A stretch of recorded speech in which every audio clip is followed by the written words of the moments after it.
नमस्कार दोस्तों, सभी का स्वागत है।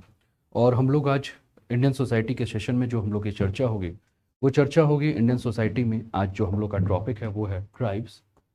ट्राइब्स के बारे में हम बात करेंगे। ट्राइब्स यानी कि इंडियन सोसाइटी का बहुत ही महत्वपूर्ण टॉपिक है, यानी कि जनजातियों के ऊपर जो है हमारी चर्चा होगी। जनजातियाँ यानी कि वो जातियाँ जो कि मुख्य धारा से अपने आप को अलग महसूस करती हैं। और ट्राइब्स को अगर हम बात करें तो ट्राइब्स को हम जानते हैं कि हमारे यहाँ जो है वो मूल निवासी के नाम से भी जाना जाता है। उनको मूल निवासी भी जो है वो कहा जाता है। तो आप लोग कॉपी पेन अपने साथ रखिए। Indian society general studies paper 1 का ये जो टॉपिक है इसको हम पढ़ेंगे और देखेंगे कि ट्राइब्स है क्या, और भारत सरकार ने ट्राइब्स के लिए यानी कि अनुसूचित जनजाति अनुसूचित जातियों के लिए क्या क्या जो हैं वो योजनाएं बनाई हैं। भारतीय संविधान के अंतर्गत उनके लिए कैसे कैसे जो है वो प्रावधान किए गए, इन सब के ऊपर जो है वो चर्चा करेंगे। तो चलिए शुरुआत करते हैं आज के सेशंस की और देखते हैं कि क्या क्या है। तो सबसे पहले हमें ये जानना है कि ये जनजाति होते क्या है। तो जनजाति, जिसको इंग्लिश में जो ट्राइब्स कहा जाता है, इसके बारे में अगर हम बात करें तो ये क्या है। एक ऐसा सामाजिक समुदाय है जो राज्य के विकास के अस्तित्व के पूर्व अगर हम बात करें तो इसका निर्माण तो हुआ था, लेकिन अभी भी अगर हम बात करें तो अभी भी इनका निवास जो है वो राज्य के बाहर हमें देखने को मिलता है। यानी कि राज्य की बात अगर हम बात कर रहे हैं तो राज्य का मतलब क्या है, सरकार। और सरकार ने अभी भी जो भी नियम कानून बनाए हैं उस नियम कानून से बाहर जो है हमें क्या देखने को मिलते हैं, हमें जनजाति जो है वो देखने को मिलते हैं। जनजाति जनजाति के बारे में अगर हम बात करें दोस्तों, तो जनजातियों को अगर हम देखें तो ये क्या होते हैं, प्रकृति के पूजक होते हैं, है ना। प्रकृति को जो है वो पूजते हैं। और जनजाति में प्रकृति की जब पूजा की बात करते हैं तो जनजाति किसको मानते हैं, तो जनजाति 3 चीजों को मानते हैं। एक होता है आपका जल, दूसरा होता है आपका जंगल, और तीसरा होता है आपका जमीन। यानी कि जनजातियों की अगर हम बात करें तो जल, तो जल जैसे कि प्रकृति में जो जल के स्रोत हैं, जैसे कि नॉर्मली अगर हम बात करें भारत में, तो हम भारत की जो संस्कृतियां हैं भारत के में, तो उसको हम क्या देखते हैं, हम लोग भी जो है वो जल को पूजते हैं। जैसे नदियों को पूजते हैं, नदी जैसे कि हम गंगा नदी को पूजते हैं, यमुना नदी को पूजते हैं, नर्मदा को पूजते हैं, गोदावरी को पूजते हैं ना। तो हम लोग क्या कर रहे हैं, जल को जो है वो पूजते हैं, है ना। जल देवता हम कहते हैं। जंगल के बारे में अगर हम बात करें तो जंगल का मतलब क्या हो गया, जंगल का मतलब हो गया वन, है ना, या क्या हो गया आपके प्लांट्स या ट्रीज। ठीक है। तो हम अगर देखें भारत की संस्कृति को, तो भारत की संस्कृतियों में हम पौधों को, है ना, पौधों को या आपके वृक्षों को जो है वो पूजते हैं। जैसे कि आप देखें, तुलसी की पूजा हम करते हैं, हम आम की पूजा करते हैं, हम नीम की पूजा करते हैं, हम बरगद की पूजा करते हैं, हम पीपल की पूजा करते हैं। यानी कि हम क्या देख रहे हैं, हम प्रकृति में जो आपके हैं उनको हम क्या करते हैं, उनकी पूजा कर रहे हैं, है ना। यानी कि वो हमारे लिए क्या है, पूजनीय है, ये चीज हम जानते हैं। तीसरा अगर हम बात करें तो जमीन।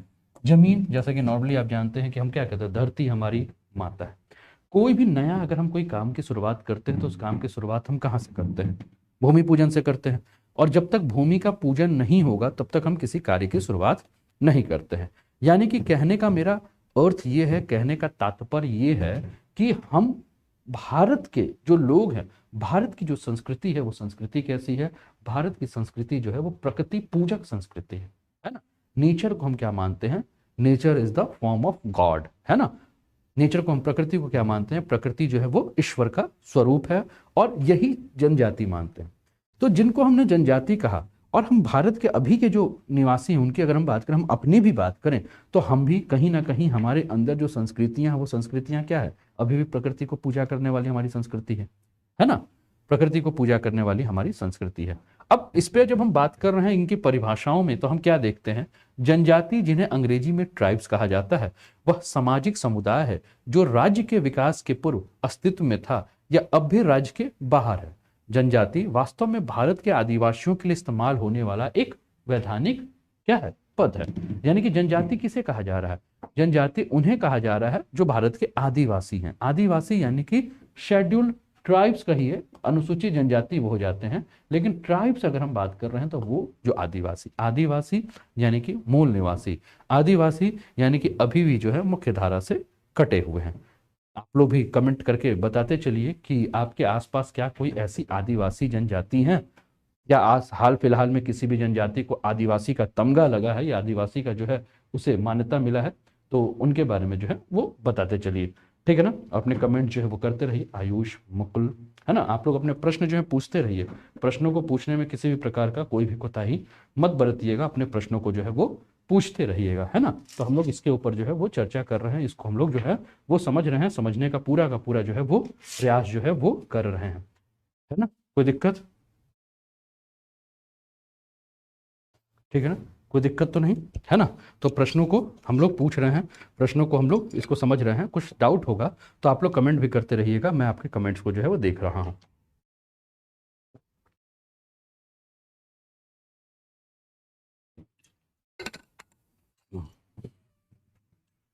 ठीक है, आपके कमेंट्स को जो है वो मैं देख रहा हूँ, है ना। चलिए, अब भारत के संविधान में अनुसूचित जनजाति पद का प्रयोग हुआ है और इनके लिए विशेष प्रावधान जो है वो लागू है। भारत का जब संविधान देखोगे तो भारत के संविधान में कहीं आपको आदिवासी शब्द नहीं देखने को मिलेगा। आपको क्या देखने को मिलेगा? अनुसूचित जनजाति। अनुसूचित जनजाति का मतलब शेड्यूल्ड ट्राइब्स। फिर प्रश्न उठता है दिमाग में कि सर अनुसूचित का अर्थ क्या होता है ना। एक प्रश्न होता है शेड्यूल्ड का मतलब क्या होता है। तो शेड्यूल्ड का अर्थ अगर आप देखोगे तो जिसको क्या किया गया है, जैसे होता है ना कि इस चीज को शेड्यूल्ड कर दो, यानी कि उन्हें तारांकित कर दो, उन्हें स्टार मार्क लगा दो, यानी कि वो आपके लिए क्या है, इंपॉर्टेंट है। तो भारत का संविधान जो है, द कॉन्स्टिट्यूशन ऑफ इंडिया की अगर हम बात करें तो इंडियन कॉन्स्टिट्यूशन ने जो भारत के अनुसूचित जनजाति हैं उन अनुसूचित जनजातियों को क्या माना है कि इंपॉर्टेंट माना है, और उनके लिए कुछ ना कुछ ऐसे प्रावधान करने हैं, उनके लिए कुछ ना कुछ ऐसी नीतियां बनाने हैं जिससे कि वो शेड्यूल्ड ट्राइब्स क्या हों, उनका विकास हमें देखने को मिलेगा। वो शेड्यूल्ड ट्राइब्स के लिए हम योजनाएं जो हैं वो बना सकते हैं। मेरी बातें सभी को समझ में आ रही है? स्क्रीन सभी को क्लियर दिख रहा है? एक बार कमेंट कर दीजिए फटाफट। ठीक है, चले आगे बढ़े।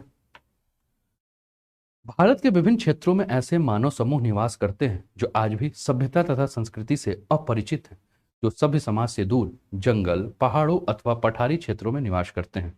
इन्हीं समूहों को जनजाति, आदिम समाज, वन्य जाति, आदिवासी आदि नामों से जानते हैं। अब देखिए, इसको समझिएगा। ये जो स्टेटमेंट अगर आपसे बात कर रहा है, ठीक है, तो स्टेटमेंट अगर जो आपसे बात कर रहा है, तो इस स्टेटमेंट को अगर हम बात करें तो स्टेटमेंट पे हम क्या देखेंगे? इस स्टेटमेंट के आधार पर हम ये देखेंगे कि क्या है, कि ये क्या कह रहा है कि भारत के विभिन्न क्षेत्रों में रहने वाले मानव समूह, है ना, निवास करते हैं जो आज भी क्या है, सभ्यता तथा संस्कृति से जो है परिचित है ना। सभ्यता या संस्कृति, कौन सी सभ्यता, कौन सी संस्कृति?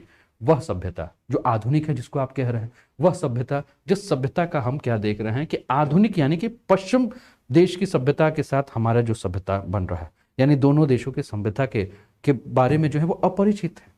जैसे आज भी थोड़ा सा अगर हम ध्यान दें, हम आज किसी ऐसे ग्रामीण क्षेत्र में जाते हैं, है ना, उन ग्रामीण क्षेत्रों में आप जाके आप बताओगे कि नॉर्मली जैसे भी ऑनलाइन क्लासेस चल रही हैं, आप मोबाइल लेकर जाओ, तो अब तो धीरे धीरे लोग मोबाइल के प्रति जो है वो परिचित हो चुके हैं। लेकिन आप याद करो, आज से 20 साल 25 साल पहले अगर आप मोबाइल दिखाओगे किसी को और बताओगे कि इससे बैठ के आप विश्व के किसी भी कोने में बात कर सकते हो, तो थोड़ा सा उनको अचंभा लगेगा। लेकिन धीरे धीरे वो क्या हुए, उनको भी जानकारी हो गया। तो जब जानकारी हो गया तो उन्होंने क्या समझा कि हाँ भैया बिल्कुल ये बातें तो सही हैं, कुछ ना कुछ होता होगा। धीरे धीरे आपको याद होगा जब अलग अलग प्रकार से जैसे व्हाट्सअप आया, फेसबुक आया, स्काई आया, मैसेंजर आया, टेलीग्राम आया, इंस्टाग्राम आया, ये सारी चीजें। अब पहले तो आप था कि जो कहीं और रहेगा उससे आप बात कर सकते हो, फिर क्या आया, जो कहीं और रहेगा उसको देख सकते हो, फिर क्या आया कि जो कहीं विश्व के 5 कोने में अगर बैठा हुआ व्यक्ति है, उन 5 व्यक्ति को आप एक साथ देख सकते हो, एक साथ बात कर सकते हो। पहले आपको याद होगा बचपन में जब आपके घर में कोई फैमिली फंक्शन हुआ करता था, शादी उदी हुआ रहता था, ब्याह, तो आप लोग सभी लोग जो है एक साथ, घर के जितने भी रिश्तेदार होते थे आपके हम उम्र, वो सभी लोग मिलते थे और इधर उधर की बातें करके आप लोग आनंद करते थे। खासकर गर्मियों की छुट्टी में, है ना, गर्मियों की छुट्टी में आप नाना नानी के यहाँ जाते थे, ये सोच के जाते थे कि वहाँ सारे लोग आएंगे, हम लोग खेलेंगे। धीरे धीरे दूरियां बढ़ती रही, क्योंकि आप अपने जीवन में जो है वो संलिप्त हो गए, अपने जीवन में जो है सब जो है वो बिजी हो गए, है ना। लेकिन फिर जब ये आधुनिक समय में हम क्या देख रहे हैं, ये जो इंटरनेट की दुनिया जब आई, इंटरनेट की दुनिया में सोशल मीडिया आया, और उसके बाद आप देख रहे हैं कि आप उन्हीं लोग जो पहले कभी गर्मी की छुट्टियों में मिलते थे या किसी फैमिली फंक्शन में मिलते थे, आज सभी लोग जो है वो एक ही मोबाइल पर जो है वो विश्व के किसी भी कोने में बैठे हुए हैं, आपस में वार्तालाप करते हैं और एक दूसरे से अपनी पुरानी बातों को सुनकर आप हंसी ठिठोली भी करते हैं। लेकिन अभी भी विश्व के ऐसे बहुत सारे क्षेत्र हैं, और अगर हम बात करें, क्योंकि हम भारत के समाज के बारे में बात कर रहे हैं, हम इंडियन सोसाइटी के बारे में बात कर रहे हैं, तो भारत में अगर हम बात करें, इंडिया में अगर हम देखें, तो आज भी बहुत सारे ऐसे सोसाइटी हैं जो मोबाइल के इस तकनीक से जो है अनभिज्ञ हैं, है ना, जिन्हें आइडिया नहीं है, जिन्हें पता ही नहीं है कि अच्छा मोबाइल में भी ऐसी तकनीकें होती हैं, है ना।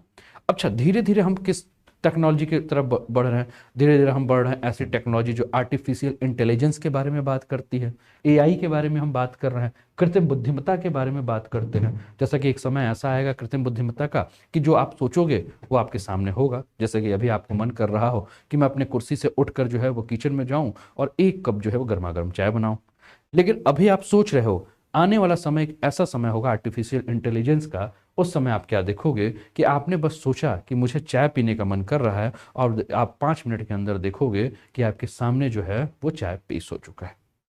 अब आपने आर्टिफिशियल इंटेलिजेंस आपने सोचा, और आपके दिमाग से जो तरंगे निकली वो उस मशीन को मिली, वो मशीन जो है वो सारा काम शुरू कर दिया।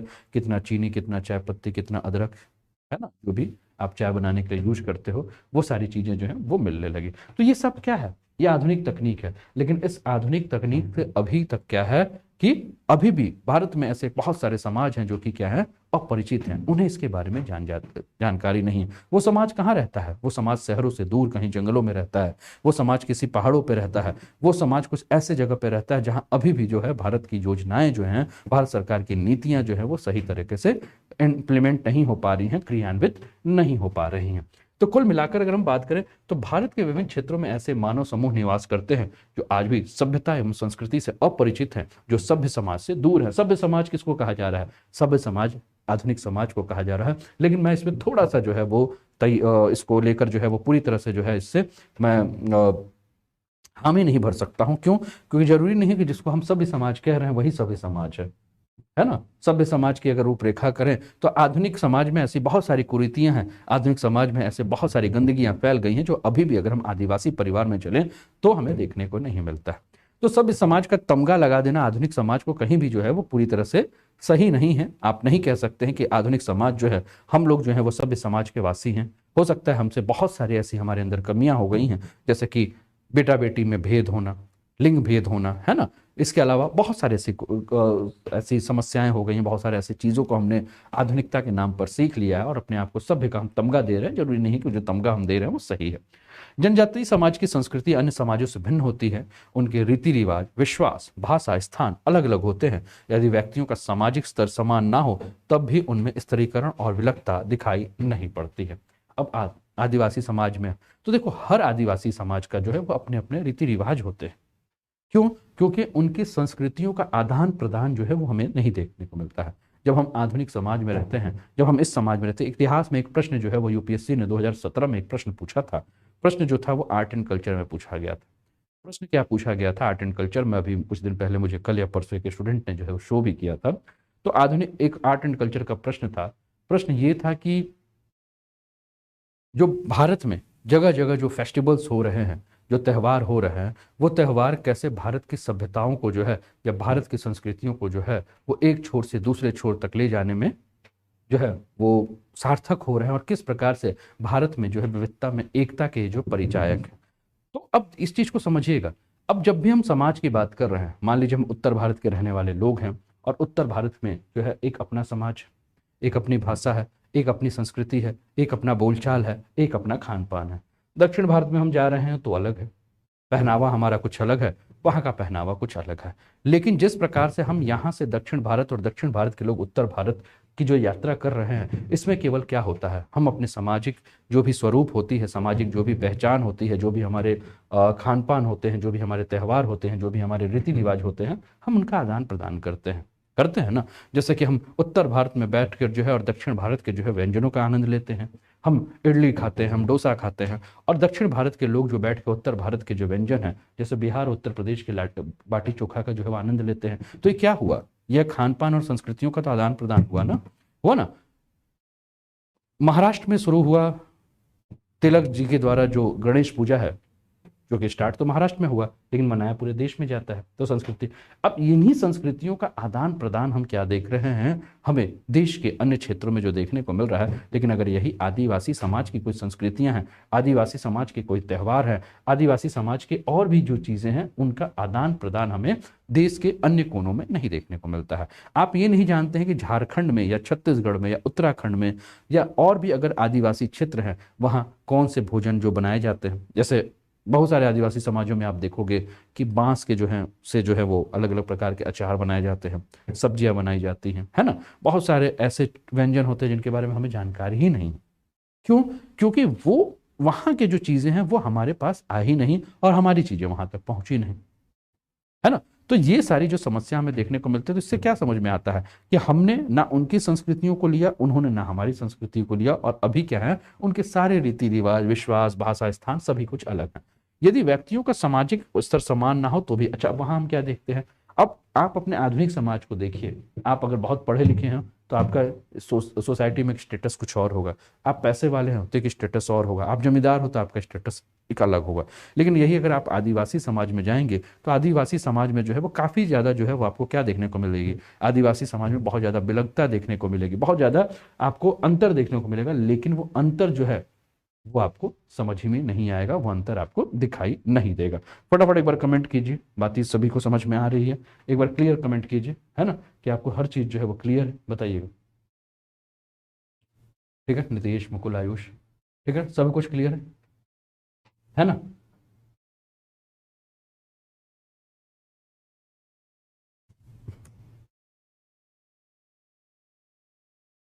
ठीक है,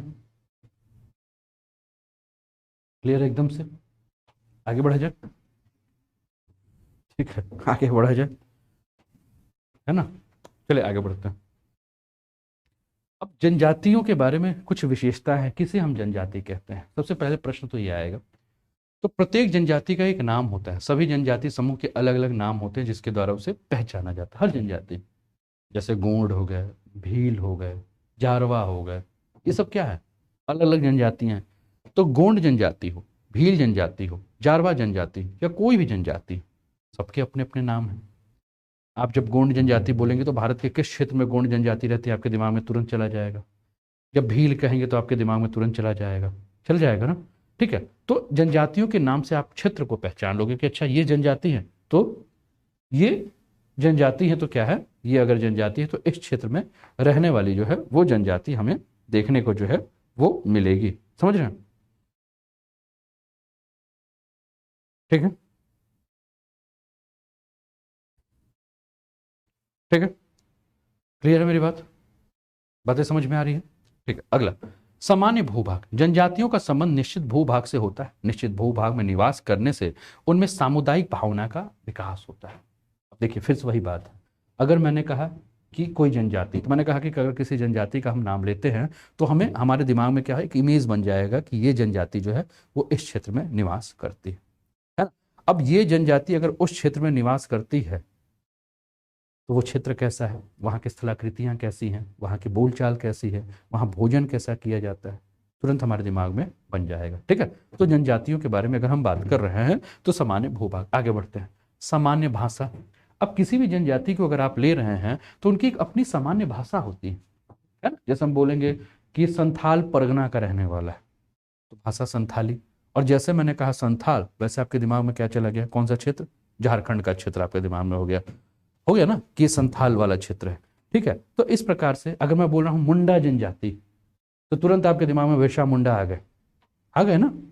तो मुंडा जनजाति, बिरसा मुंडा, तो तुरंत आपके दिमाग में आया ना। क्यों? क्योंकि इतिहास में आपने इन जनजातियों के बारे में पढ़ा है कि इन जनजातियों के क्या क्या कार्य हैं। इतिहास में आप पढ़ते हो जनजातियों को, ठीक है। लेकिन वो क्या हुआ, हर जनजाति की एक अपनी यूनिक जो है वो क्या है, पहचान है, भाषा है, बोली है ना। चलिए आगे बात करते हैं। सामान्य संस्कृति। प्रत्येक जनजाति की अपनी एक समान संस्कृति होती है और इस संस्कृति में व्यवहार में कुछ विशेष नियम, प्रथा, परंपरा, धार्मिक विश्वास और जादुई क्रियाओं का समावेश होता है। जनजाति के स्थानीय अथवा क्षेत्रीय मुखिया और दूसरे प्रभावपूर्ण लोगों का कार्य जनजाति के लोगों को अपने सांस्कृतिक विशेषताओं से परिचित कराना तथा जनजातीय एकता को सुदृढ़ बनाए रखना होता है। शिक्षा का अभाव। अब जनजातियों में अगर हम बात करें तो आधुनिक शिक्षा का जो है हमें क्या देखने को मिलता है, अभाव देखने को। आधुनिक शिक्षा यानी कि जो हम लोग ABCD पढ़ते हैं या A, I, E, क ख ग घ, इनका जो है वो अभाव होता है। क्यों? क्योंकि वो शिक्षा की जगह पर जो है उनकी अपनी शिक्षा है, और उनकी शिक्षा क्या है, पीढ़ी दर पीढ़ी। जैसे कि मान लीजिए किसी जनजातीय क्षेत्र में जाएंगे तो आप जानेंगे कोई ऐसी जनजातीय क्षेत्र है, जनजाति है जो धनुर्विद्या में बहुत पारंगत है। तो वो जो धनुर्विद्या में पारंगत है वो ऐसा नहीं है कि अपने बच्चों को जो है धनुष सिखाने के लिए जो है वो मतलब धनुष चलाने के लिए सिखाने के लिए वो किसी कोच के पास भेज रहे हैं। वो क्या हो रहा है, पीढ़ी दर पीढ़ी उस शिक्षा को दिया जा रहा है, ठीक है? या उनके जो भी रीति रिवाज हैं वो पीढ़ी दर पीढ़ी प्रदान हो रहे हैं। तो हम क्या बात कर रहे हैं, लेकिन उनके पास आधुनिक शिक्षा का जो है वो अभाव होता है। अंतर्विवाह, जनजातियों में अंतर्विवाह का परिचालन, एक जनजाति से लोग दूसरी जनजाति में विवाह नहीं करते हैं। क्यों? क्योंकि हर जनजाति ये मानते हैं कि देखिए होता है क्या है, एक जनजाति अगर मान लीजिए कोई क्षेत्र है A, यहाँ की कोई जनजाति है X, और कोई क्षेत्र है B, यहाँ की जनजाति है Y। अब X को A को पता ही नहीं है कि B भी कोई क्षेत्र होता है, मतलब X को पता ही नहीं है कि B भी कोई क्षेत्र है, और Y को भी नहीं पता है कि A कोई क्षेत्र है।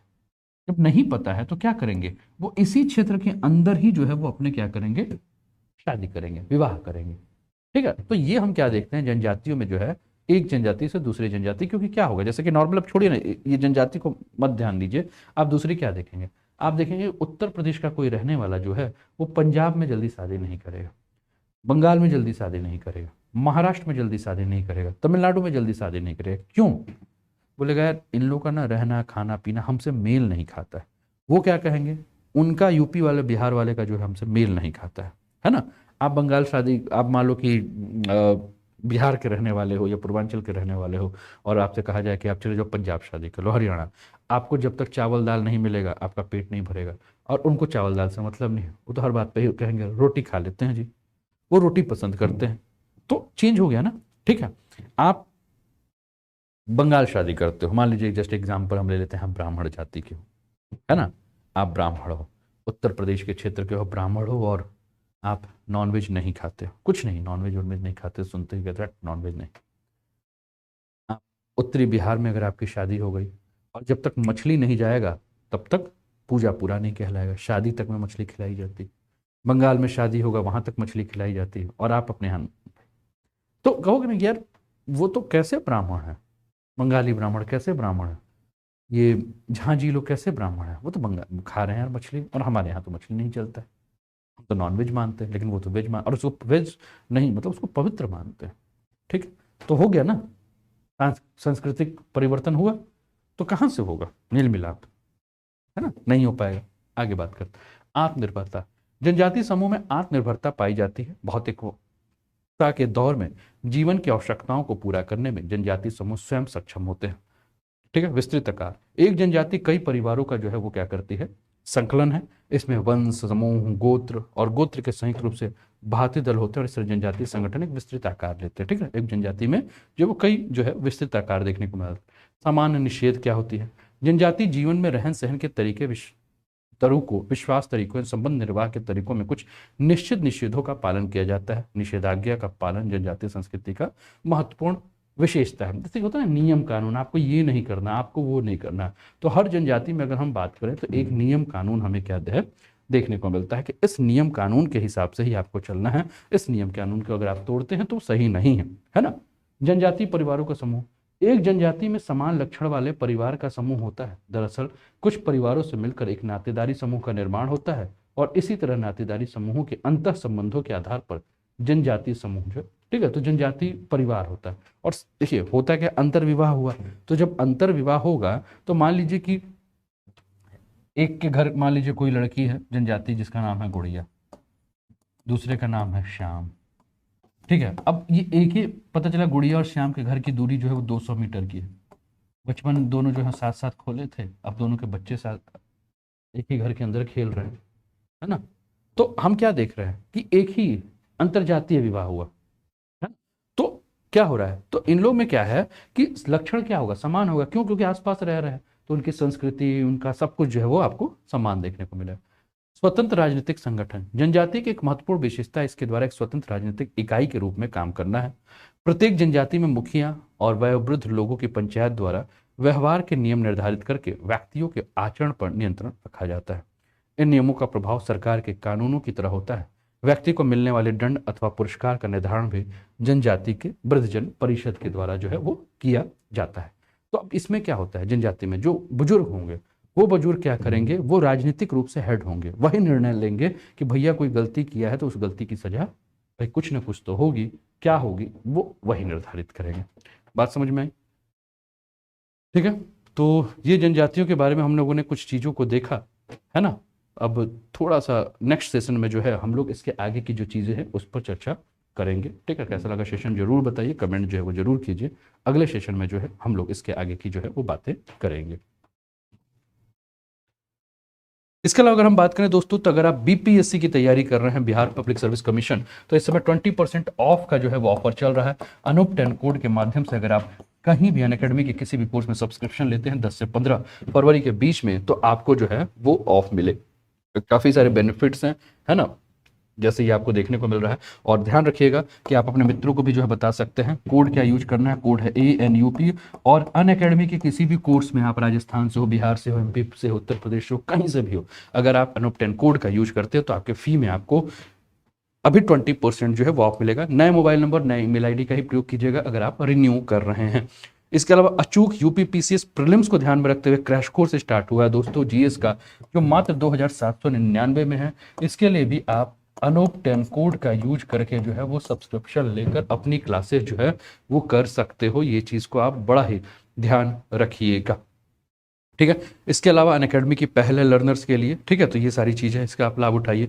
बिहार PCS के लिए मैंने आपको बता ही दिया। ठीक है, बिहार PCS के लिए जो है एक कामयाबी GS पेपर 1 निबंध मीन्स बैच कोर्स चल रहा है, इसका भी जो है वो आप लाभ उठा सकते हैं, इसका भी आप लाभ उठाइए। इसके अलावा मार्गदर्शन GS पेपर 2 हिंदी मेंस का एक बैच चल रहा है, ये पूरी टीम है, इनके साथ जो है वो आप लाभ उठा सकते हैं। ये फी स्ट्रक्चर दिख रहा है। कर्तव्य के नाम से एक और बैच जो है वो बिहार PSC के लिए चल रहा है, इसका आप लाभ उठा सकते हैं। ठीक है, तो ये रहा दोस्तों आपके लिए जानकारी। कैसा लगा जरूर बताएं, अपने मित्रों के साथ क्लासेस के लिंक को जरूर शेयर करें। चलिए मिलते हैं और भी खबरों के साथ इसी चैनल पर। तो चैनल को सब्सक्राइब करके बेल आइकन दबा दीजिएगा, अपने मित्रों के साथ क्लासेस के लिंक को साझा कर दीजिएगा। जय हिंद, जय भारत।